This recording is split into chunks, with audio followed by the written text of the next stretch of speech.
ভয়ঙ্কর ফুলশয্যার রাতের ঘটনা। তুমি নিজেকে ধীরে ধীরে এক পুরনো অন্ধকার বাড়ির সামনে দাঁড়িয়ে ভাবো। ফুল দিয়ে সাজানো ঘরগুলো রাতের অন্ধকারে কেমন যেন নিঃশব্দ।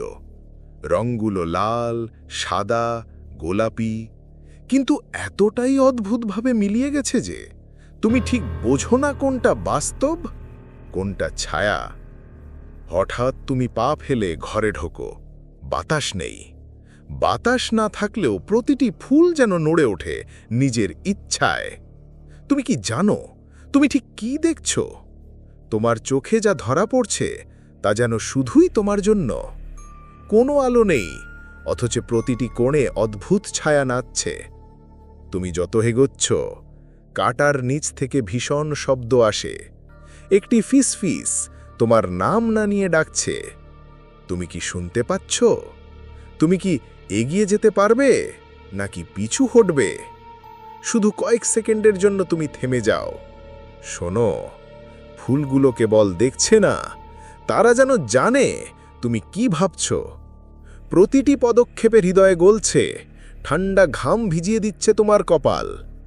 একটু এগোলে ফুলের মধ্যে লুকানো চোখগুলো তোমার দিকে তাকাচ্ছে। তুমি কি বিশ্বাস করবে? তারা শুধু দেখতে চায় না, তারা চাইছে তুমি তাদের গল্পের অংশ হও।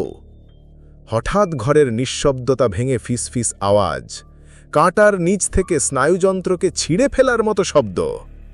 তুমি কি পালাতে পারবে?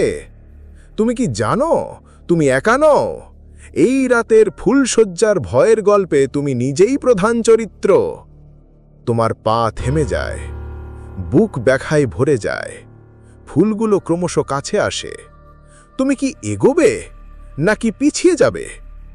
একবার চোখ মেলে তাকালে তুমি বুঝবে, এই গল্প শুধু শোনার নয়, এটা অনুভব করার।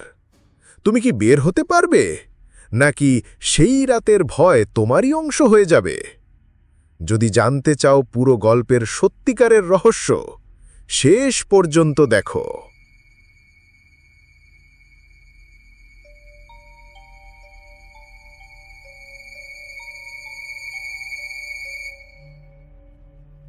এই ভিডিওটি শুধুমাত্র বিনোদনের উদ্দেশ্যে তৈরি। এতে প্রদর্শিত ঘটনা, স্থান অথবা চরিত্র কাল্পনিক।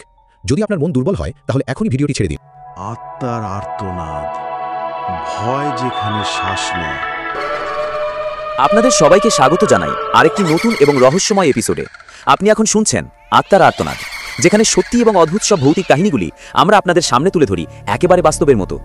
আপনারা যারা ইউটিউব থেকে দেখছেন, দয়া করে আমাদের চ্যানেলটি সাবস্ক্রাইব করুন। পাশে থাকা বেল আইকনটা প্রেস করতে ভুলবেন না, যাতে কোনো নতুন এপিসোড মিস না হয়। আর যারা ফেসবুক থেকে দেখছেন, আপনারা অবশ্যই ফলো করুন আমাদের ফেসবুক পেজ হরর বাংলা, যাতে সবার আগে দেখতে পান নতুন ভিডিও। আমার নাম প্রিয়াঙ্কা। আমি যখন এই ঘটনাটা তোমাকে বলছি, তখনও আমার বুকের ভেতরটা থরথর করে কাঁপছে।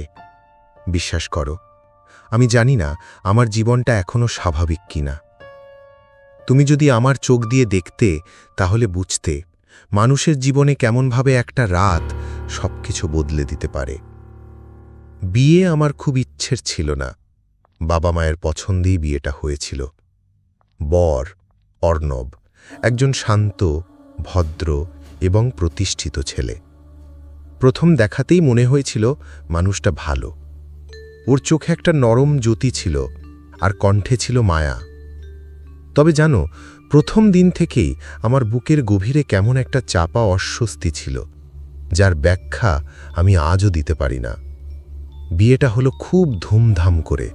সন্ধে 6টায় মালা, রাত 8টার সময় বউ ভাত, আর রাত 10:30 নাগাদ আমরা ওদের বাড়ি ফিরলাম। একটা বড় পুরনো বাড়ি, ওদের পৈতৃক বাড়ি, চন্দননগরের একেবারে শহরের বাইরের দিকে, যেখানে মোবাইল নেটওয়ার্কও মাঝে মাঝে হারিয়ে যায়। কিন্তু বাড়িটার মধ্যে এক ধরনের শান্তি ছিল।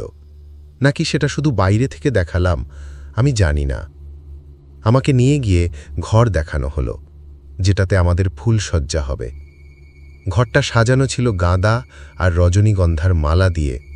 বিছানায় লাল শাড়ি, ফুল ছড়ানো, আর একটা ছোট্ট বালিশের পাশে রাখা একটা সোনালি বাক্স, যেটাতে নাকি বিয়ের স্মৃতি রাখা হয়। সব ঠিকঠাকই ছিল, কিন্তু সেই ঘরে ঢুকেই আমার গা কেমন যেন শিরশির করে উঠল। যেমন শীতল জল গায়ে পড়লে হয় তেমন। হাওয়া চলাচল করছিল না, অথচ জানলা খোলা ছিল। আমি ভাবলাম হয়তো টেনশনের কারণে এমন মনে হচ্ছে। অর্ণব ঘরে ঢুকে হেসে বলল, তোমার জন্য চা আনিয়ে দিই? আমি একটু হেসে মাথা নাড়লাম। ও চলে গেল। আমি বিছানার এক পাশে বসলাম। ঠিক তখনই ঘরের কোণায় থাকা একটা বড় আয়নার দিকে তাকিয়ে দেখি আমি ছাড়া সেখানে কেউ নেই, কিন্তু আয়নায় আমার ঠিক পেছনে এক নারীর অবয়ব দেখা যাচ্ছে। আমি চিৎকার করিনি, আমি নড়লাম না, আমি শুধু তাকিয়ে রইলাম। ঠান্ডা ঘাম কপাল বেয়ে গড়িয়ে পড়ছিল। নারীটি ধীরে ধীরে যেন এগিয়ে আসছিল আমার দিকে। তার চোখ দুটো লাল আর পরনে লাল বেনারসি, যেটার আঁচল জলে ভিজে গিয়েছে। হঠাৎ পেছন থেকে অর্ণবের ডাক এলো, চা নিয়ে এসেছি, দেখো তো ভালো হয়েছে কিনা। আমি তাড়াতাড়ি আয়নার দিকে ফিরে তাকালাম, কিছুই নেই। আমি নিজেকেই বোঝালাম ভুল দেখছি, হয়তো ক্লান্তি, হয়তো মাথার ভুল। তবে এটা তো ছিল শুধু শুরু। সেই রাত, ফুলশয্যার রাত, সেটা আমার জীবনের সবচেয়ে ভয়ঙ্কর রাত হয়ে উঠবে, সেটা আমি তখনও বুঝতে পারিনি। আমি চা হাতে নিয়ে বিছানায় বসলাম। অর্ণব পাশে এসে বসল। ওর মুখে একটা নির্ভরতার হাসি ছিল, কিন্তু আমার ভেতরে তখন ঝড়। আমি চেষ্টা করছিলাম স্বাভাবিক থাকতে, কিন্তু বুকের ভেতরটায় কি যেন ঘন হয়ে জমে উঠছিল।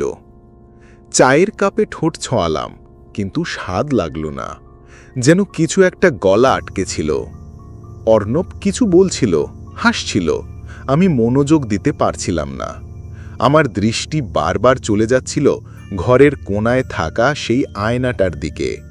ওখানে এখন কিছু ছিল না, কিন্তু আমার মন বলছিল ওটা ফাঁকা নয়। রাত এগিয়ে চলছিল, বাড়ির চারপাশ নিঃশব্দ। একটা দূরের কুকুরের ডাক শোনা যাচ্ছিল মাঝে মাঝে। বিদ্যুৎ ছিল, কিন্তু হঠাৎ মাঝরাতের দিকেই আলোটা এক ঝটকায় নিভে গেল। পুরো ঘরটা থমথমে অন্ধকারে ডুবে গেল। আমি ভয়ে উঠে দাঁড়ালাম। অর্ণব বলল, আরে কিছু না, মেন লাইন হয়তো গেছে, আমি মোমবাতি এনে দিচ্ছি। ও বাইরে গেল, আর সেই একাকিত্ব, যেটা অনেকটা শ্মশানের মতো নিঃশব্দ, আমাকে আবার পেছন থেকে চেপে ধরল। জানালার কাঁচে হালকা টোকা পড়ার শব্দ। আমি পিছনে তাকালাম, কিছু ছিল না। আবার শব্দটা এলো, এইবার একটু জোরে। আমার পা জমে গিয়েছিল। সাহস করে আমি জানালার কাছে গেলাম। তখনই দেখলাম জানালার ওপারে দাঁড়িয়ে আছে একজন মেয়ে। লাল শাড়ি, মাথায় সিঁদুর, আর চোখে অদ্ভুত শূন্যতা। সে তাকিয়ে আছে আমার দিকে, একদম তাকিয়ে আছে। আমি কাঁপতে কাঁপতে পেছনে সরে এলাম। আমার মুখ দিয়ে শব্দ বেরোচ্ছিল না। ঠিক তখনই দরজা খোলার শব্দ। আমি চিৎকার করে উঠলাম, কিন্তু দেখলাম অর্ণব, হাতে মোমবাতি। কি হয়েছে, এমন চেঁচাচ্ছ কেন? আমি তাকিয়ে বললাম, জানালায় একটা মেয়ে ছিল, লাল শাড়ি, ওর চোখ। ওর হাসল। অর্ণব, তুমি তো খুব নার্ভাস হয়ে পড়েছ দেখছি। বাইরের কারো ছায়া হবে, ঘরটা অন্ধকার, জানালার কাঁচে অনেক কিছু ভুল দেখা যায়। আমি ওর কথায় মাথা নাড়লাম, কিন্তু মনের মধ্যে সন্দেহ আরও পেঁচিয়ে ধরছিল। মোমবাতির আলোয় ঘরটা আলো হয়ে উঠল, কিন্তু সেই আলোতেও কোণায় রাখা আয়নাটা কেমন যেন অন্ধকারে ঢেকে রইল, যেন সেটা আলো শুষে নিচ্ছে। আমরা বিছানায় শুয়ে পড়লাম, কিন্তু আমি ঘুমোতে পারছিলাম না। অর্ণব বেশ ক্লান্ত ছিল, একটু পরেই ঘুমিয়ে পড়ল। আমি চুপচাপ শুয়ে রইলাম, চোখ খোলা। ঘরের শব্দ শুনছিলাম, ঘড়ির টিকটিক, ছাদের কাঠের পাতার হালকা খটখট, বাইরে থেকে হাওয়ার শব্দ। তবে সেই রাতের সবচেয়ে ভয়ানক মুহূর্ত এলো প্রায় রাত 1:30 নাগাদ। আমি বিছানায় শুয়ে থাকতে থাকতে হঠাৎ শুনলাম কারা যেন ঘরের ভেতরে কথা বলছে। ফিসফাস, 2 নারী কণ্ঠ, যেন বলছে, সে এখানে, আজ রাতেই। আমি উঠে বসলাম, দেখলাম অর্ণব গভীর ঘুমে, কিন্তু চারপাশে কেউ নেই। আমি উঠে পড়লাম, মোমবাতি হাতে ঘরের চারদিক দেখলাম। দরজা জানালা সব বন্ধ, কিন্তু সেই ফিসফাস থামছে না। আমি দরজার দিকে এগিয়ে গেলাম। কানে কানে কে যেন বলছে, আমার জায়গা নেবে না, আমি এখনো আছি। এক ঝটকায় দরজা খুলে গেল, কিন্তু বাইরে কেউ নেই, শুধু ঠান্ডা হাওয়া আর অদ্ভুত একটা গন্ধ, পুরনো স্যাঁতস্যাঁতে পচা ফুলের গন্ধ। আমি দরজা বন্ধ করে দিলাম, আবার বিছানায় ফিরে এলাম, কিন্তু তখনই ঘরের এক কোণায় দাঁড়িয়ে থাকা ছায়াটা স্পষ্ট হয়ে উঠল।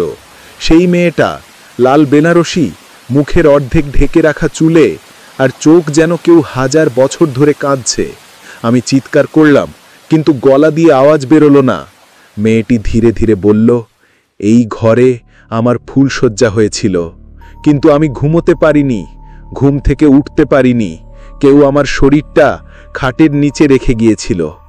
আমি অবশ হয়ে গেলাম, আর তখনই দরজায় ঠকঠক শব্দ। আমি আর দাঁড়িয়ে থাকতে পারছিলাম না, জ্ঞান হারিয়ে পড়ে গেলাম বিছানায়।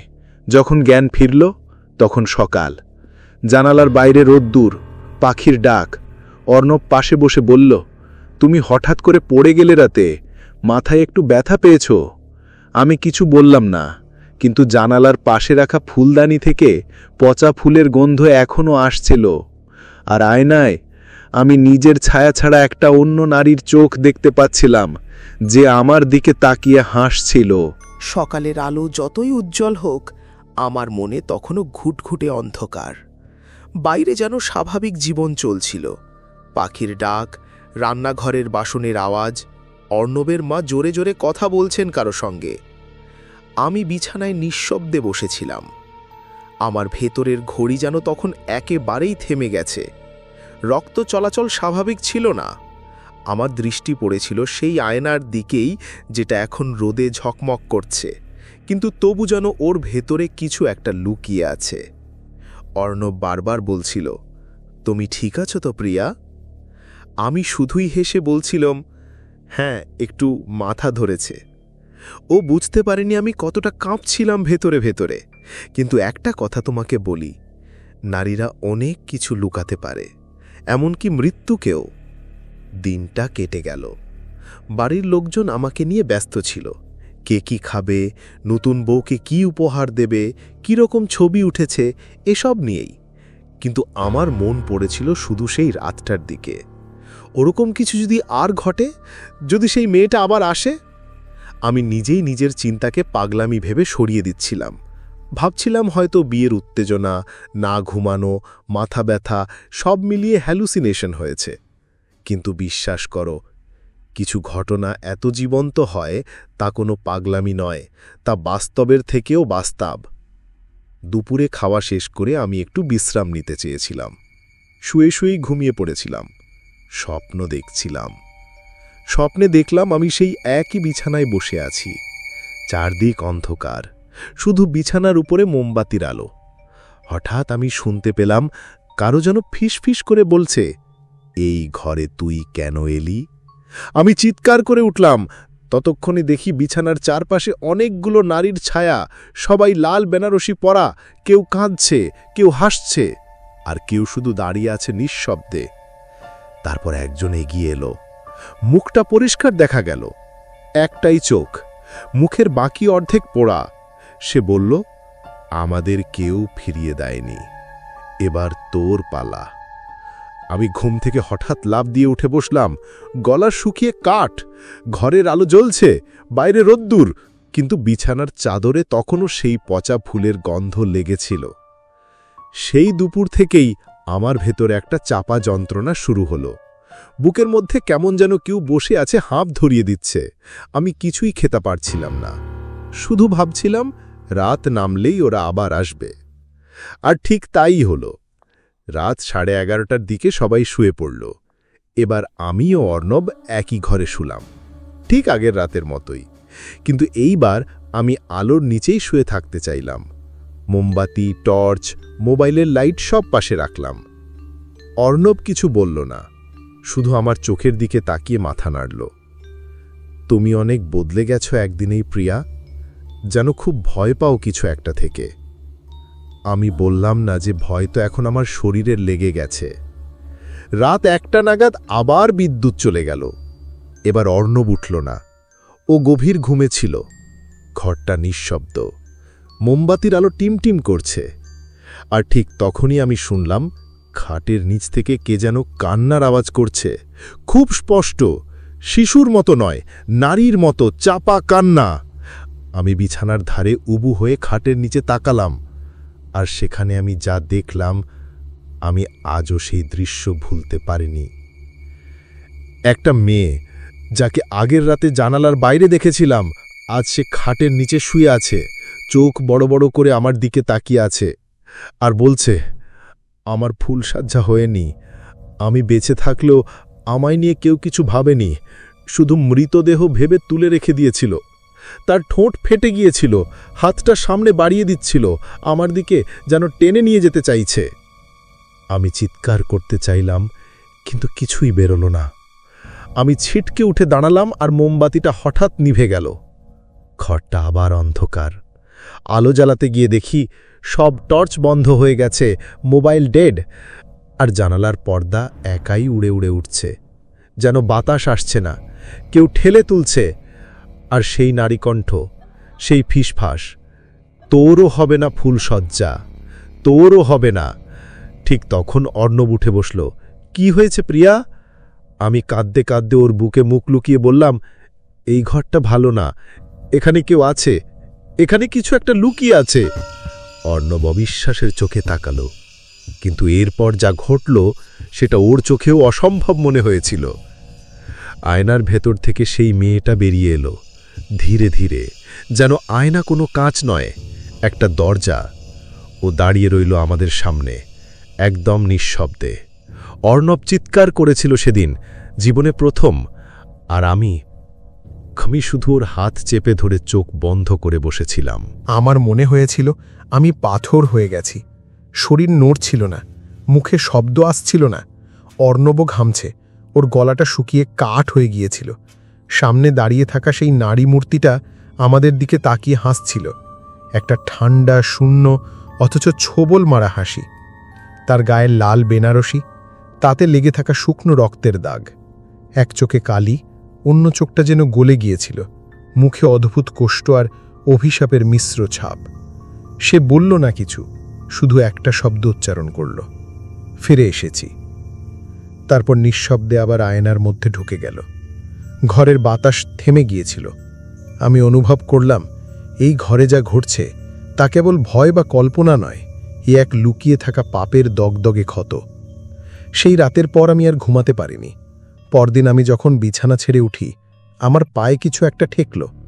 নিচে তাকিয়ে দেখি একটা ছোট্ট সিন্দুক, যেটা আগে কখনো দেখিনি। কাঠের গায়ে পুড়ে যাওয়া দাগ, আর ঢাকনায় একটা নাম খোদাই করা, মেঘলা। আমি আতকে উঠলাম, এই নামে কেউ এখানে নেই। অর্ণব বলল, ওটা বুদ্ধি আগে ছিল না, এইখানে ওরকম কিছু কেউ রাখেনি। আমি কাঁপা হাতে সিন্দুকটা খুললাম। ভেতরে পুরনো একজোড়া কাঁচের চুড়ি, একটা সিঁদুরের কৌটো, আর এক টুকরো কালচে কাগজ। কাগজে লেখা ছিল ঝাপসা অক্ষরে, আমার ফুলসজ্জা হলো না, আমি শুধু অপেক্ষা করে গিয়েছিলাম, কেউ ফিরেও তাকায়নি। আজ আর আমি একা নই। আমি পড়ে গেলাম বিছানায়, বুকটা হু হু করে উঠল। ওর নাম ছিল মেঘলা। এই ঘরেই হয়তো ওর বিয়ে হয়েছিল, হয়তো এই ঘরেই ওর প্রথম রাতে কোনো বিশ্বাসভঙ্গ, কোনো মৃত্যু, কোনো অমর পাপ ঘটেছিল। আমি অর্ণবকে সব বললাম। ও তখনও বিশ্বাস করতে পারছিল না, কিন্তু আমার চোখের ভাষা দেখে ও নিশ্চুপ রইল। বাড়ির বড়রা কিছুই টের পেল না। আমার পরিবার, শ্বশুরবাড়ির লোকেরা ব্যস্ত বিয়ের আচার অনুষ্ঠানে, ছবি তোলায়, আত্মীয় আসা যাওয়ায়।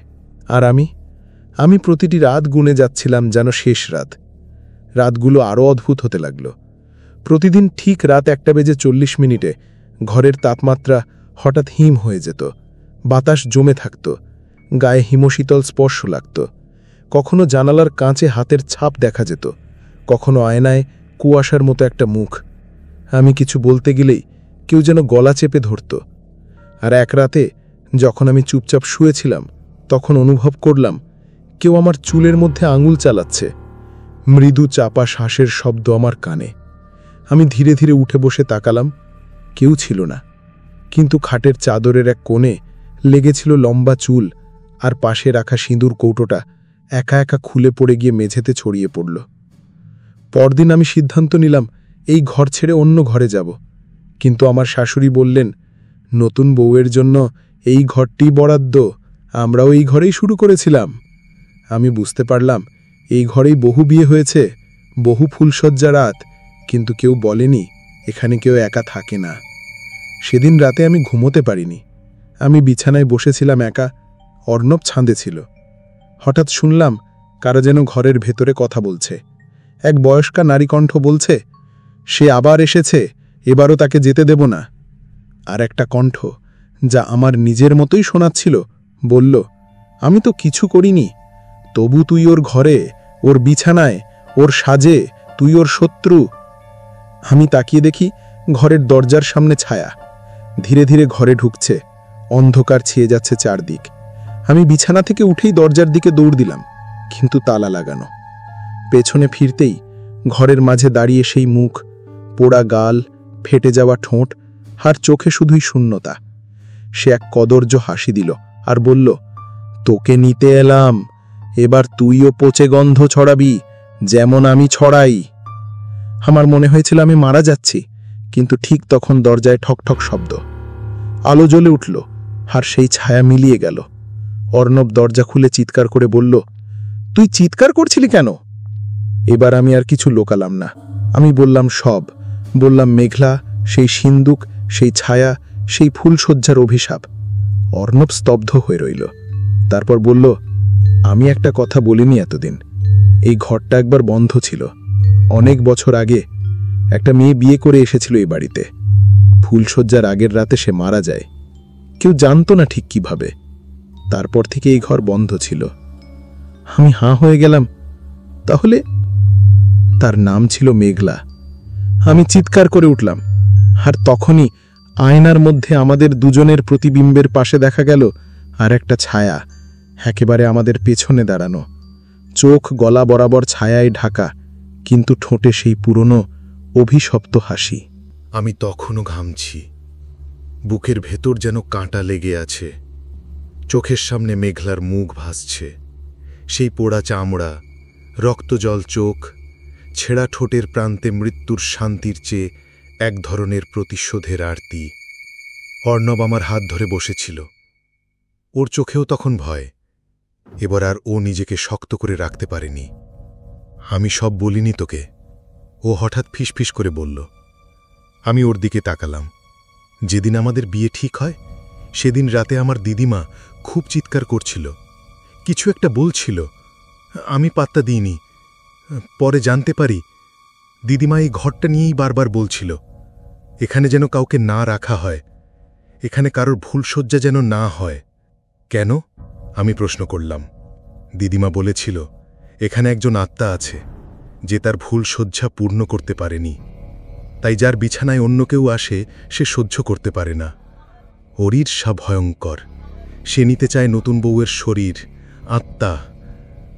আমি অনুভব করলাম আমি আর এই ঘরে এক মুহূর্তও থাকতে পারবো না, কিন্তু আমরা চাইলে কি পারি?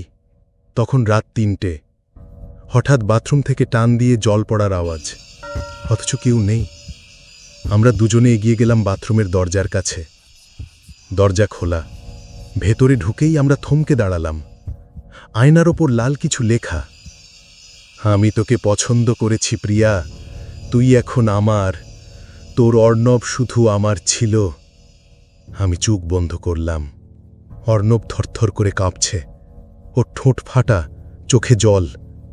প্রিয়া, আমরাই বাড়ি ছেড়ে কোথাও চলে যাই? আমি মাথা নাড়লাম। না, পালিয়ে গিয়ে লাভ নেই। আমি বুঝে গেছি মেঘলা শুধুই ঘরে নয়, আমার শরীরের ভিতর ঢুকে পড়েছে। ওর ঘৃণা এখন আমার শ্বাসে মিশে আছে। সেই রাতেই আমি আবার ঘুমের মধ্যে ঘুরে দেখলাম আমি লাল বেনারসি পরে দাঁড়িয়ে আছি একটা বিশাল দরজার সামনে। দরজা খুলতেই দেখি এক লম্বা গলি, লণ্ঠনের আলোয় ভেসে আছে অসংখ্য ফুলসজ্জার ঘর। প্রতিটি ঘরে এক একটি নববধূ বসে আছে। কারো মুখে পচা রক্ত, কারো চোখ শূন্য, কারো গায়ে পুড়ে যাওয়ার দাগ। তারা সবাই আমার দিকে তাকিয়ে বলল, তুই আসবি না প্রিয়া, আমরা সবাই তোকে ডাকছি। একসাথে চিৎকার করে উঠল, এসো, এসো, এসো। আমি ঘুম থেকে উঠে দেখি আমার বালিশ ভেজা, যেন কেউ আমার গাল বেয়ে জল ফেলে গেছে। এবার আমি একা গেলাম ঠাকুর ঘরে। জানলা দিয়ে চাঁদের আলো এসে পড়ছে। আমি ঠাকুরের সামনে হাঁটু গেড়ে বসে শুধু বললাম, আমার কিছু হলে মা, আমার মা বাবার স্বপ্ন যেন ভেঙে না যায়, তুমি অন্তত ওদের রক্ষা করো। তখনই পেছনে কিছু পড়ে যাওয়ার শব্দ। আমি ফিরে দেখি মেঘলার সেই সিন্দুকটা আবার খোলা। এবার কাগজ নেই, শুধু একটা লাল রুমাল। খুলতেই দেখি তার ভিতরে একটা লম্বা পুরনো সিঁদুরের রেখা, যেন কারো চুলের গোড়া থেকে তুলে নেওয়া, আর একটা ছোট্ট কাটা নখ, যেটার মধ্যে লেগে আছে রক্তের দাগ। আমি এবার আর চুপ করতে পারলাম না। সেই রাতেই আমি পুরনো পরিচারিকা কমলাদির কাছে গেলাম। উনি অনেক বছর ধরেই বাড়িতে আছেন। কমলাদি বললেন, মেঘলা মরে যায়নি মা, ওকে মেরে ফেলা হয়েছিল। ওর বরই ওকে বিয়ের রাতেই ধর্ষণ করে খুন করেছিল। তারপর ওর দেহ গুম করা হয়, কেউ খুঁজতেই দেয়নি। আমার পা কাঁপছিল। আরেকটা কথা মা, কমলাদি বললেন, মেঘলার স্বামী ছিল তোমার শ্বশুরের ভাইপো, অর্ণবের নিজের খুড়ো। আমি ঠান্ডা হয়ে গেলাম। এমনকি মেঘলার ঘরেও কাউকে রাখতে দেওয়া হয়নি বহু বছর।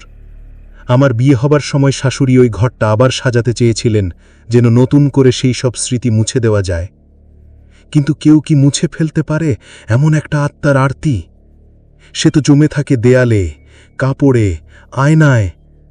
আমি অনুভব করছিলাম মেঘলা ধীরে ধীরে আমার শরীরের দখল নিচ্ছে। আমার গলার স্বর মাঝে মাঝে বদলে যাচ্ছিল। আমি হঠাৎ কথা বলছি এমনভাবে যা আমার মতো নয়। একদিন অর্ণব বলল, তুই একটু ঠান্ডা কথা বলছিস কেন আজকাল? কখনো কখনো তুই তাকাস, আমি চমকে যাই। আমি আয়নায় দেখলাম আমার মুখে কেউ অন্য একজন বসে আছে। তারপর শুরু হলো ভয়ঙ্কর খেলা। আমার শরীরে কালচে ছোপ পড়তে লাগল, মাথার চুল পড়তে লাগল, কণ্ঠ ভেঙে গিয়ে ঘন হয়ে উঠল। আমি কান্না করতাম, কিন্তু আওয়াজ বেরোতো না। এক রাতে ঘুমের ঘোরে আমি অনুভব করলাম কেউ আমার শরীরের ভিতর ঢুকে যাচ্ছে। আমি চোখে দেখতে পাচ্ছি আমি নিজে দাঁড়িয়ে আছি খাটের পাশে, আর খাটে শুয়ে আছে প্রিয়াঙ্কা, অর্থাৎ আমি। আর দাঁড়িয়ে থাকা আমি বলছে, তুই এবার বিশ্রাম নে প্রিয়া, অনেক বেঁচেছিস, এবার আমায় বাঁচতে দে। চমৎকার। তাহলে আমি এখন শুরু করছি এই অভিশপ্ত ভুলসজ্জার রাতের অভিজ্ঞতার ষষ্ঠ অংশ।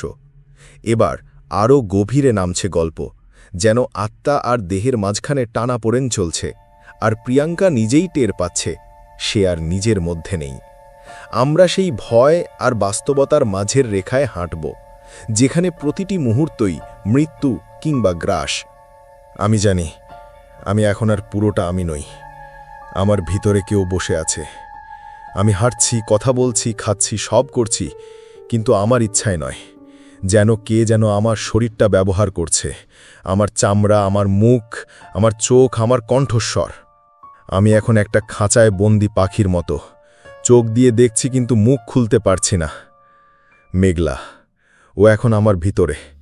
আমি ওর সাথে লড়াই করছি দিনরাত, কিন্তু কেউ সেটা দেখছে না। অর্ণব না, ও ভাবে আমি হতাশ হয়ে গেছি, মানসিকভাবে ভেঙে পড়েছি।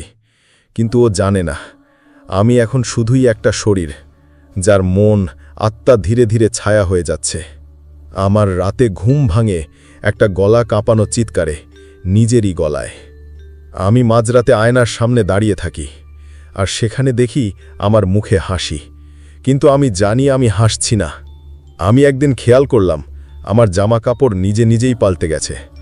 আমি সাদা নাইটি পরে ঘুমিয়েছিলাম, কিন্তু সকালে উঠে দেখি গায়ে লাল বেনারসি, মাথায় ঝুমকা, ঠোঁটে গাঢ় লাল লিপস্টিক, আর আয়নায় লেখা, এই রূপেই আমি শেষ রাতে ছিলাম, আমার শেষ সাজ। আমি বিছানায় বসে কাঁপছিলাম। দরজা বন্ধ, ঘরে কেউ আসেনি, কিন্তু জানালার পর্দা একা একা দুলছিল, যেন কেউ বাহিরে দাঁড়িয়ে দেখছিল। আমি অর্ণবকে বললাম সব। ও চোখে জল নিয়ে বলল, প্রিয়া, আমরা কাউকে ডাকি, ওঝা, মৌলবি, যাকে লাগে ডাকব। আমি মাথা নাড়ালাম, বললাম, তাতে লাভ নেই। ও আমার ভিতরে ঢুকে গেছে, ওর নিয়েই ওর প্রতিশোধের খেলা। সেই রাতে আমি স্বপ্ন দেখলাম না, আমি মেঘলার স্বপ্নে ঢুকে গিয়েছিলাম। দেখলাম একটা কুয়াশাচ্ছন্ন ঘর, মাঝখানে একটা খাট, এক লোক দাঁড়িয়ে আছে, চোখে কামনার লালসা, মুখে অমানবিক উল্লাস। আর বিছানায় বসে আছে মেঘলা, চোখে ভয়, হাতে হাত জোড়। সে বলছে, না, এটা আমার বিয়ের রাত, এটা ঈশ্বরের আশীর্বাদ, এটা ভালোবাসা।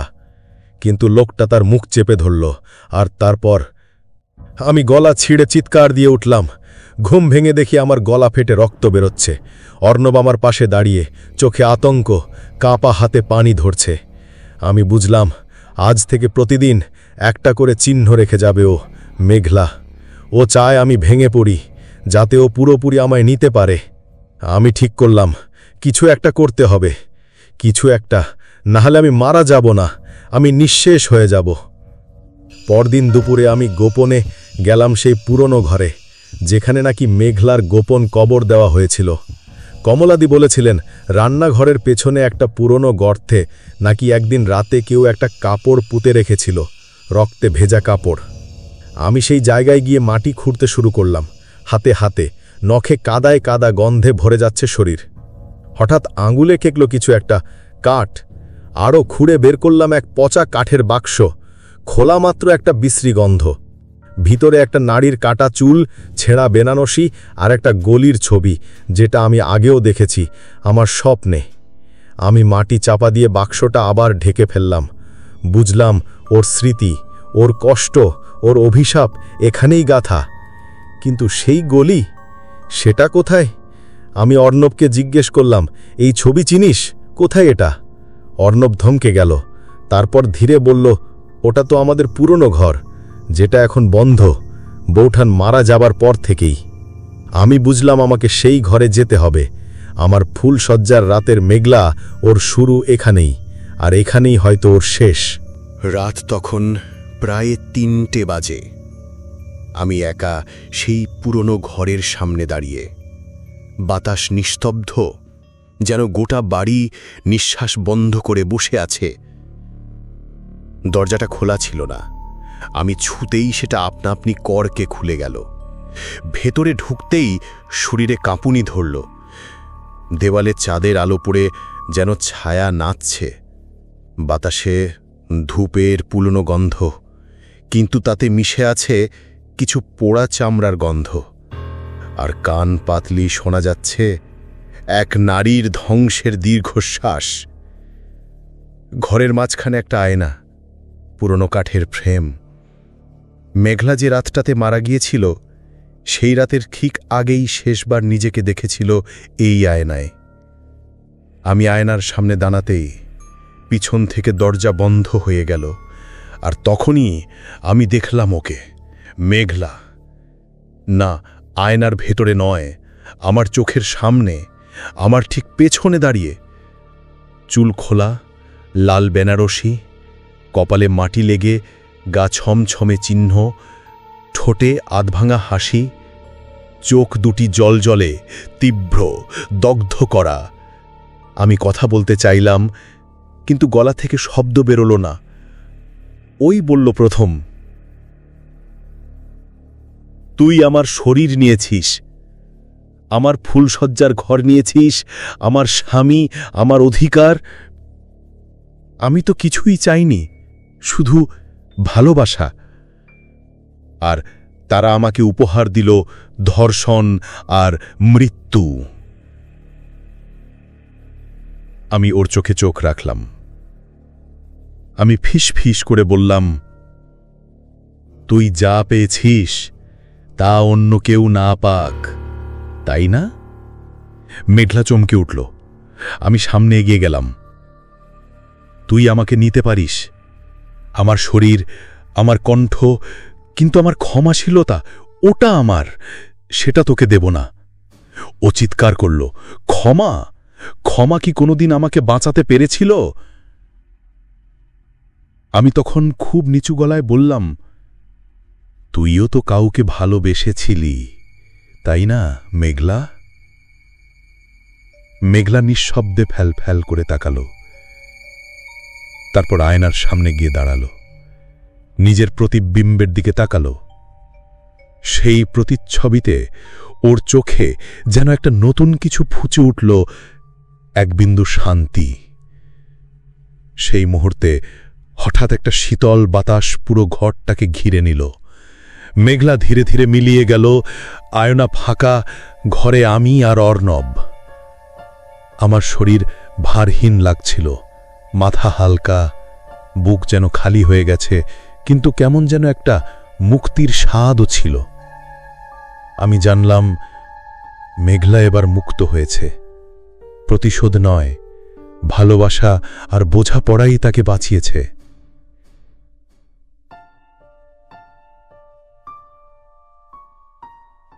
সেই রাতের পর অনেক বছর পেরিয়ে গেছে। আমি এখনো বেঁচে আছি অর্ণবের সঙ্গে। আমাদের একটি মেয়ে হয়েছে, ওর নাম রেখেছি মেঘলা, কারণ আমি জানি তার মধ্যেই আজ শান্ত মেঘলা বাস করে, এক অভিশপ্ত ফুলশয্যার রাতের গল্প, যেখানে শেষ হয় প্রেম, ক্ষমা আর নতুন জীবনের সূচনায়। তো এইভাবেই শেষ হলো আজকের গল্প। কিন্তু সত্যিই কি সব শেষ হলো, নাকি কোনো কিছু এখনো অপেক্ষা করছে অন্ধকারের আড়ালে আপনার আশেপাশে কোথাও? আপনি কি নিশ্চিত এখনো একা আছেন? হয়তো না। আবার দেখা হবে এক নতুন রাতের গল্পে, আরও এক আত্মার আর্তনাদে। আজকের ভিডিওটা কেমন লাগলো কমেন্ট বক্সে অবশ্যই জানাবে। আর তোমার সাথেও যদি এরকম কোনো ভয়ঙ্কর ঘটনা ঘটে থাকে সেটা লিখে পাঠাও, আমি সেটা নিয়েই পরের ভিডিও বানাবো। মনে রেখো, কালকের এপিসোডে আরও ভয় অপেক্ষা করছে, তাই মিস করো না। প্রতিদিন রাত ৮টা আর রবিবার দুপুর 12টায় আমাদের নতুন নতুন গল্প শোনার জন্য চ্যানেলটা সাবস্ক্রাইব করে রেখো।